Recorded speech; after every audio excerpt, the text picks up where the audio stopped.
En el nombre del Padre, del Hijo y del Espíritu Santo. Amén. Ven, Espíritu Santo, y llena los corazones de tus fieles, y enciende en ellos el fuego de tu amor. Envía tu Espíritu Creador, y se renovará la faz de la tierra. Estamos estudiando el Catecismo de la Iglesia Católica, su tercera parte, la vida en Cristo. Segunda sesión, los 10 mandamientos.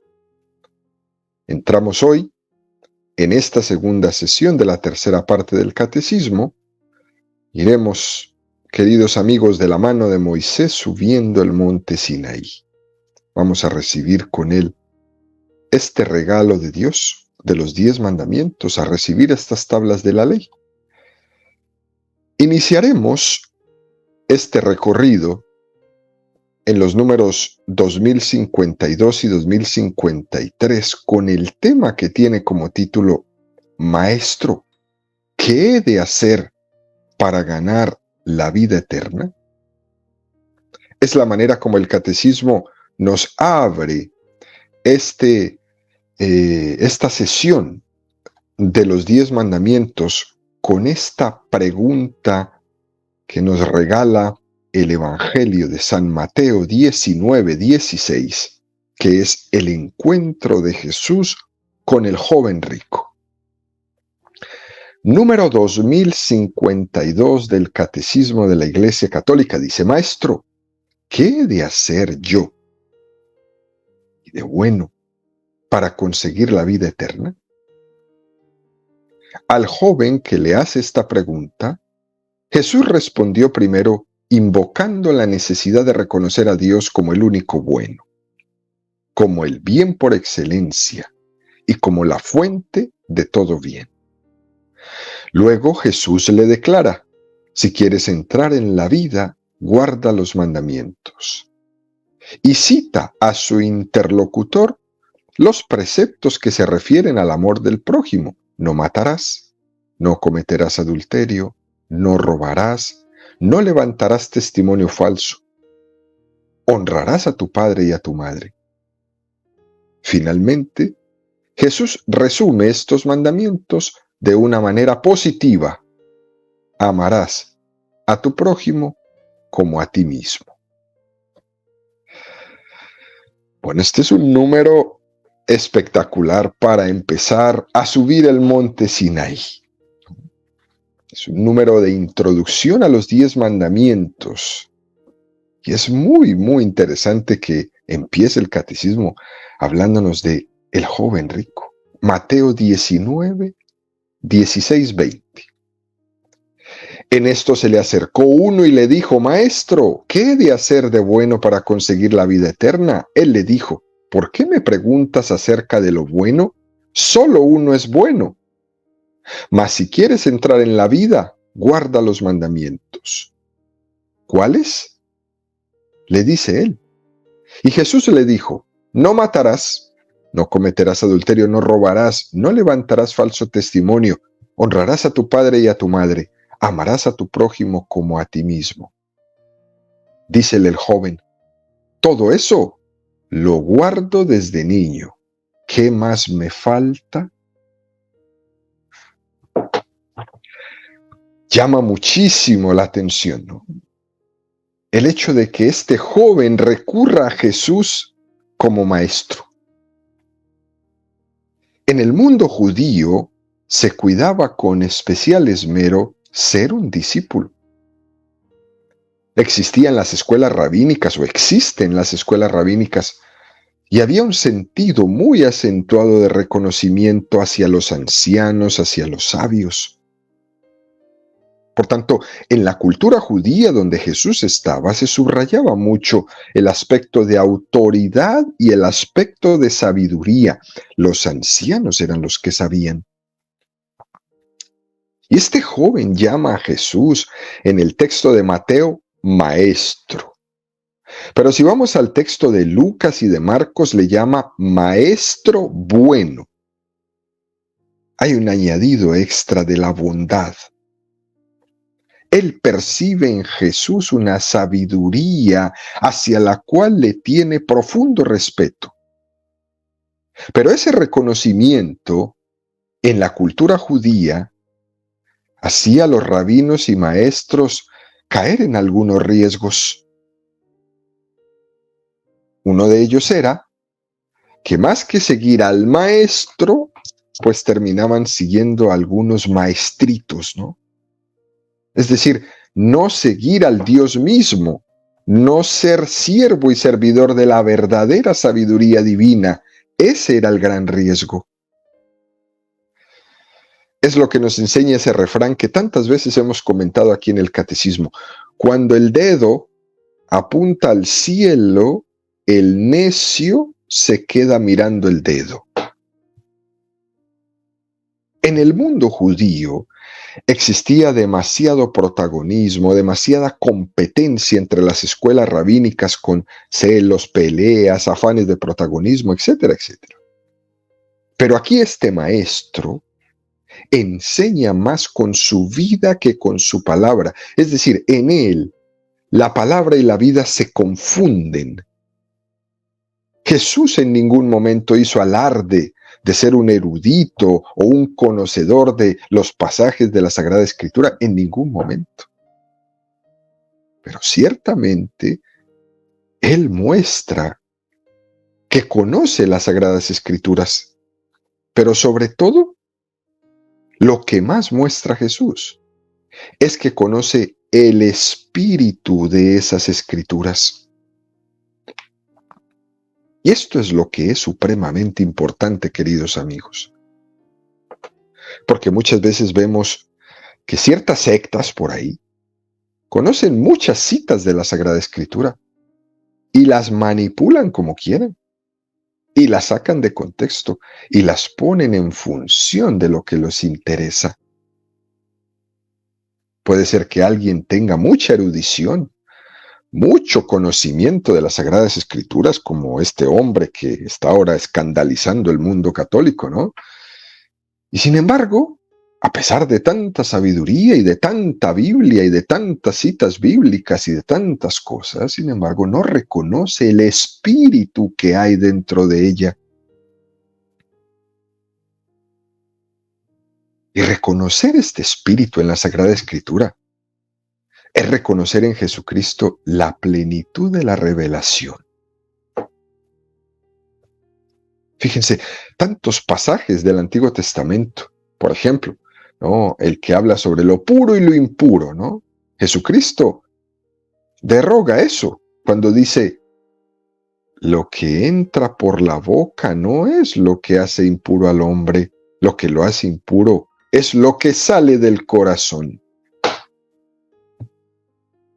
Por tanto, no basta con conocer citas y citas y citas de la Sagrada Escritura a lo protestante, a lo sectario.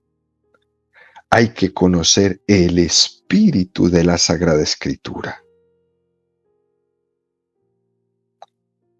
Fijémonos cómo nos impresiona la pregunta que este joven le hace.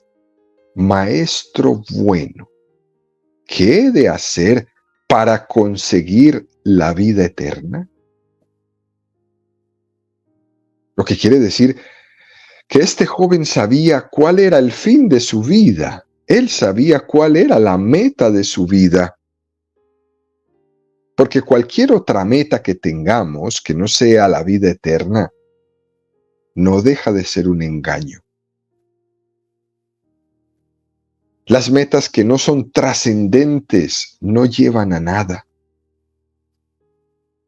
Por eso es que Jesús en Mateo 16:26, un poquito más adelante del encuentro con el joven rico, dice, ¿de qué le sirve ganar el mundo entero si pierde su alma? La única meta que vale la pena en esta vida de correr, de hacer, de trabajar, de vivir, de intentar cumplir, etcétera, etcétera, es ganarme la vida eterna. Por tanto, queridos amigos, solo desde esta meta es que uno puede entender su propia existencia. cuando esa meta no está en el horizonte, uno es una bola de enredos. Es un enredo su vida. Y puede ir buscando por todas partes que alguien le ayude a desenredarse. Y no lo va a lograr. Porque su meta no es la meta que tiene que tener, que es la vida eterna. Y precisamente es por esto que el joven rico que nos presenta el Evangelio va bien encauzado, porque él reconoce en Jesús el Maestro bueno. Y además la pregunta que hace está muy bien planteada. Y esa pregunta la está dirigiendo a la persona adecuada. Que el joven rico no le está preguntando a cualquiera que se encontró en la calle, le está preguntando al Maestro bueno. Y le está haciendo una pregunta trascendente: ¿qué he de hacer para ganar la vida eterna? Porque es que Jesús no solo ha venido para dar el cumplimiento de los deseos del hombre, sino que además ha venido a enseñarnos a desear. ¿A desear qué? Aquello que es importante para mí. ¿Y qué es aquello que es importante para mí? Realmente, que llegues al cielo. Lo importante para ti no es lo que vas a comer hoy o vas a comer mañana. Lo importante para ti es que llegues al cielo si te mueres hoy o si te mueres mañana. He venido a que tengamos esperanza en la vida eterna, que el cielo también es para mí.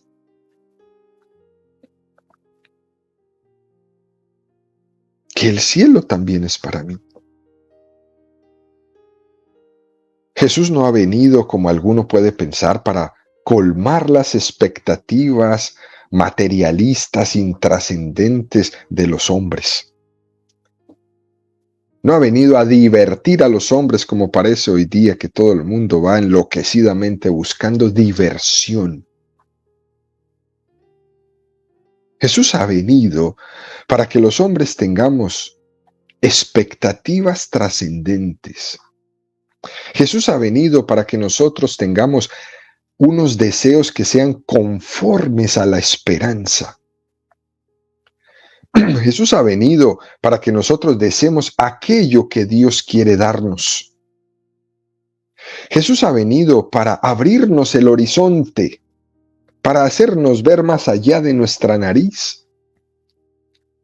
Jesús ha venido para que tengamos hambre y sed de Él, hambre y sed de vida eterna. Por eso es que Dios no siempre nos da lo que le pedimos, sino que nos da lo que necesitamos. Y no siempre coincide lo que pedimos con lo que necesitamos. Y el caso es que este joven, por la gracia de Dios, pedía bien en su pregunta: Maestro, ¿qué he de hacer para conseguir la vida eterna?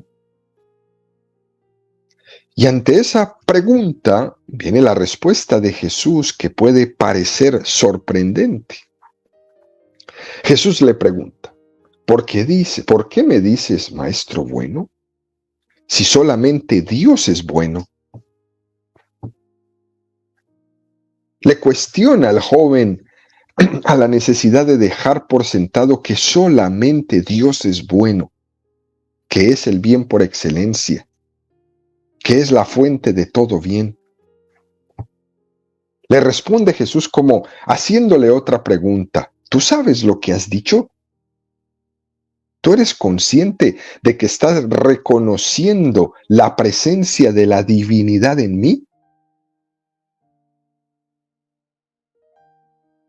Eso es lo que Jesús le está intentando aclarar a este joven. Incluso esta respuesta de Jesús nos hace presente a ese momento cuando Jesús el Viernes Santo estaba frente al emperador, al procurador romano Poncio Pilato, ahí en el pretorio. Juan 18:38. Pilato le pregunta a Jesús, ¿y qué es la verdad?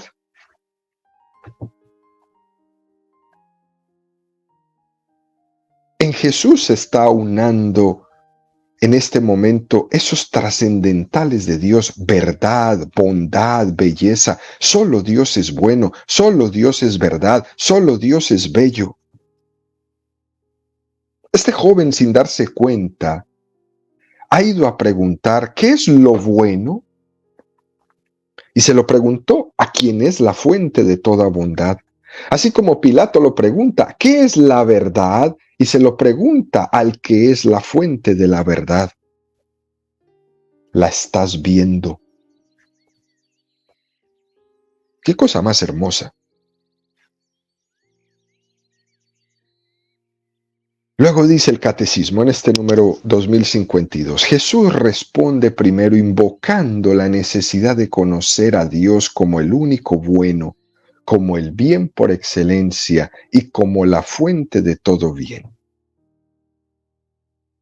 Quizás le está diciendo que eso de andar haciendo preguntas por ahí de escuela de rabinos en escuela de rabinos no está muy bien. Porque de la misma forma que me has preguntado a mí, lo puedes estar preguntando a otros en otros sitios. Como si este joven hubiera ido de maestro en maestro para ver quién le daba la respuesta que mejor se ajustaba a sus gustos, a su manera de ser. Y fijémonos, queridos amigos, que esto nos puede ocurrir todos los días. Nosotros puede ser que vayamos buscando al sacerdote que más me gusta, que nos diga lo que queremos oír, que no sea muy exigente. Vamos buscando el predicador que con su palabra anuncie, pero que no denuncie mi pecado. Ay, no, qué persona tan fuerte, qué persona tan dura, qué sacerdote tan difícil, qué poco caritativo, porque está denunciando mi pecado. Entonces mejor queremos a alguien que me hable pasito, que me hable bajito, que no me denuncie, para que no me llame mi conciencia. Hay muchas personas que solamente vamos buscando eso. ¿Y qué nos deja? Que en el fondo no estamos buscando lo que Dios quiere, sino que estamos buscando la respuesta que justifique mi estilo de vida.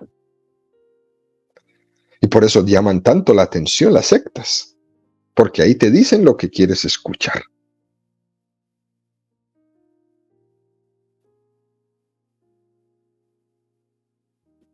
Ahí no te denuncian. Por tanto, la clave de la pregunta no es tanto ¿qué tengo que hacer?, sino ¿qué quiere Dios de mí? Porque el joven rico lo que buscaba era una respuesta que le hiciera sentirse seguro. Por eso es que Jesús pone a este joven delante de Dios. Solo Dios es bueno. Y debes estar abierto a lo que Él te pida, a lo que Él quiera de ti.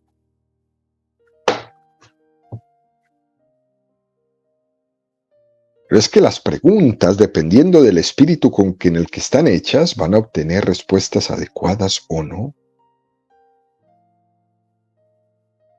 Pero a pesar de todo esto, Jesús no rehúye la respuesta concreta. Sería un error el decir, tú lo que tienes que buscar, lo que Dios quiera de ti, pero no te doy ninguna respuesta concreta. Eso sería un error. Jesús le concreta cuál es el camino para la vida eterna. ¿Cuál es?, le dice él.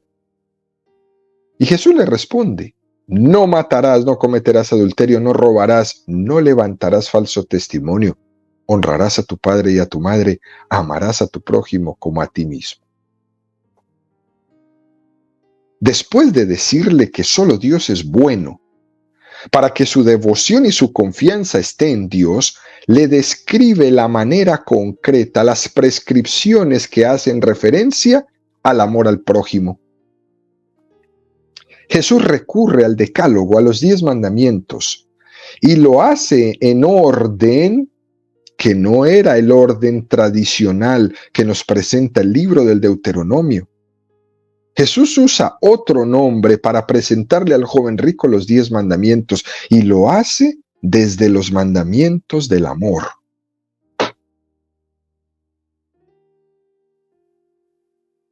Posiblemente la forma en la que Jesús refiere estos preceptos lo hace también en orden de gravedad. Jesús le está insistiendo a este joven en los mandamientos más graves. El asesinato, la idolatría, el robo. Así lo veían también las primeras comunidades cristianas. Pero lo más importante es que Jesús mezcla los mandamientos de la ley de Dios con el mandamiento del amor al prójimo. Primero le expone los mandamientos en gravedad y después lo mezcla con ese honra a tu padre y a tu madre, ama a tu prójimo como a ti mismo. Jesús resume esos mandamientos de una manera positiva. Es el amor donde está resumido todo el contenido de la ley. Una cosa bellísima. Luego el catecismo da un paso más, en el número 2053, y sigue profundizando. A esta primera respuesta se añade una segunda. Si quieres ser perfecto, vete, vende lo que tienes y dáselo a los pobres, y tendrás un tesoro en los cielos. Luego, ven y sígueme. Mateo 19:21. Esta respuesta no anula la primera. El seguimiento de Jesucristo implica cumplir los mandamientos. La ley no es abolida, sino que el hombre es invitado a encontrarla en la persona de su Maestro, que es quien le da la plenitud perfecta. En los 3 evangelios sinópticos, la llamada de Jesús dirigida al joven rico de seguirle en la obediencia del discípulo y en la observancia de los preceptos es relacionada con el llamamiento a la pobreza y a la castidad.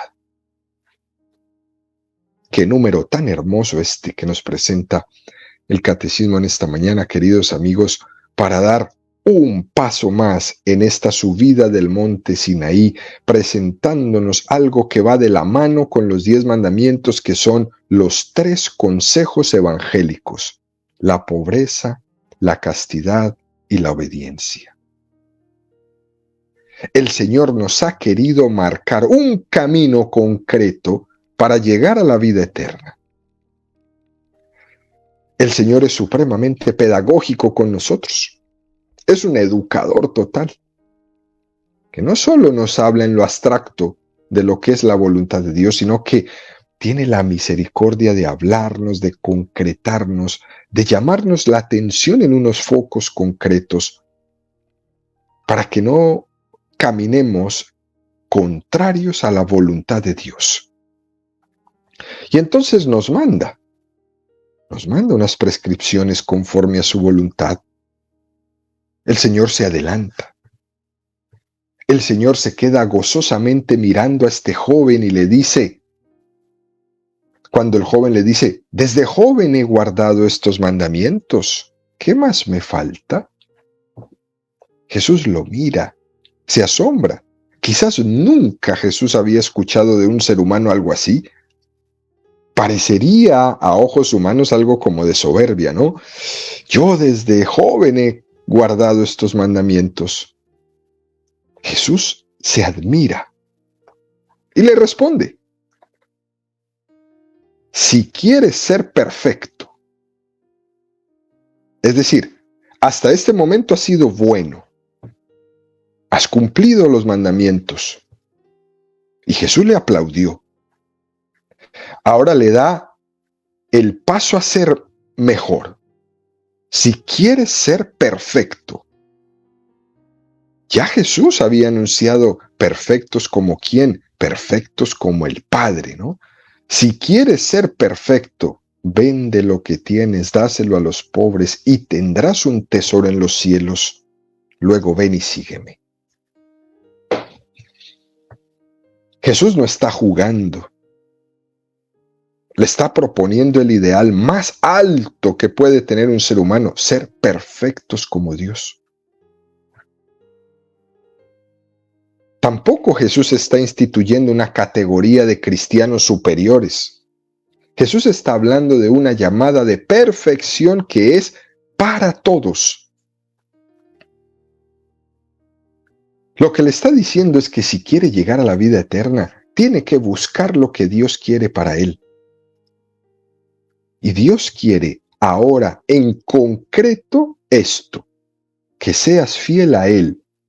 Vende lo que tienes, dáselo a los pobres y tendrás un tesoro en el cielo. Luego, ven y sígueme. Y la prueba de esta exigencia, queridos amigos, es que cuando se marcha el joven, se va triste. Y entonces esto le da pie a Jesús para decir esa expresión maravillosa: qué difícil les será a los ricos entrar en el reino de los cielos. O dicho de otra forma, cuando uno está buscando la voluntad de Dios, no solo lo ha de buscar a través de los mandamientos, sino que también tiene que buscarlo a través de los consejos evangélicos de la pobreza, de la castidad y de la obediencia.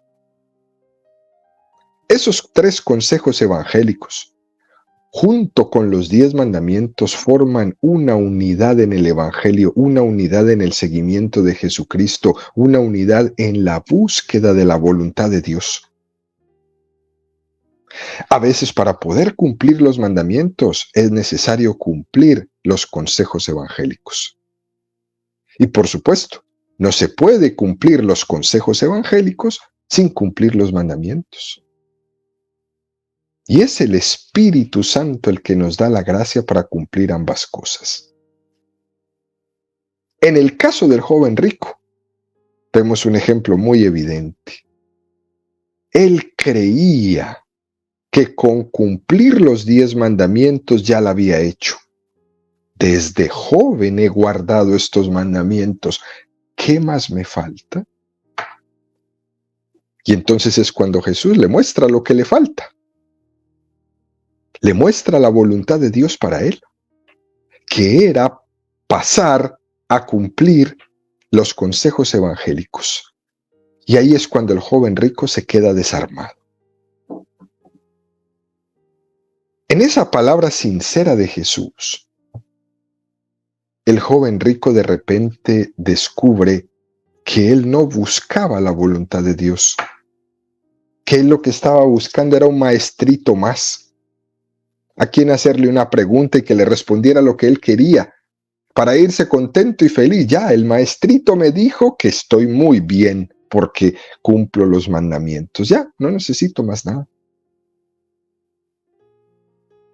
Y lo que ocurre es que como él no vive el consejo evangélico de la pobreza, como está apegado a sus bienes materiales, entonces no entiende lo que Jesús le pide y se le dificulta entonces vivir los 10 mandamientos. El mandamiento que Jesús le ha dicho: amarás a tu prójimo como a ti mismo. Si uno está apegado a los bienes materiales, no es capaz de amar al prójimo como a sí mismo. ¿Por qué? Porque todo su amor está a su riqueza, no al prójimo. O el consejo evangélico de la obediencia. Quien no sigue este consejo difícilmente puede cumplir el 4º mandamiento de honrar a padre y madre. Menos va a cumplir el 1er mandamiento, que es la total sumisión a Dios. No lo puede cumplir. Uno tiene que ser obediente para someterse a Dios. Uno tiene que ser obediente para poder honrar a mi papá, obedecerle a mi papá, honrar a mi mamá, obedecerle a mi mamá. Ahora bien, es verdad que los consejos evangélicos de pobreza, castidad y obediencia no todos los vivimos de igual forma, pero esos consejos son para todos. El casado vive los 3 consejos en su estado de vida matrimonial, el sacerdote en su estado de vida sacerdotal, el soltero en su estado de soltería. Por eso es importante que nos preguntemos sobre cuál es la voluntad de Dios concreta en mi vida, sobre la forma concreta que Dios quiere que viva estos 3 consejos evangélicos. Sin eso, los 10 mandamientos no los voy a poder vivir bien. Cuando alguien hace la pregunta, ¿qué quiere Dios para mí? Y la hace sin miedo a la respuesta, entonces tendremos el Espíritu de Dios para poder vivir, el Espíritu de Dios para poder vivir los 10 mandamientos. No tengo miedo. Este joven rico quería conocer la voluntad genérica de Dios, el cumplimiento de unos preceptos, pero no quería abrirse a la voluntad concreta y personal de Dios para él. Y lo que pasa es que la voluntad de Dios no solo se conoce en lo genérico, también se conoce en lo concreto de mí. ¿De qué manera quiere el Señor que yo administre mis bienes? ¿Cómo quiere el Señor que yo viva la virtud de la obediencia? ¿Cómo quiere el Señor que yo viva la virtud de la castidad? Quizás sin ponerle obstáculos a su respuesta, o quizás con la confianza de que si el Señor me responde lo que quiere de mí, no le voy a responder con miedo. Me voy a abrir a eso que me está pidiendo y voy a seguir su camino. Eso fue lo que no se dio cuenta el joven rico. Que Jesús lo que le estaba respondiendo era desde el amor. Que Jesús le quería más de lo que el joven rico se quería a sí mismo. Pero el joven rico desconfía de ese amor de Jesús para él. Y por eso se va entristecido. Y no volvemos a saber nada más de él en todo el Evangelio. Bueno, pues con esta primera parte, queridos amigos, con esta actitud y sobre todo con esta pregunta que le hace el joven rico a Jesús y a la cual estamos haciéndola nosotros hoy, en esta primera parte de abajo de nuestra gran subida al monte Sinaí, continuaremos luego nuestros números del catecismo.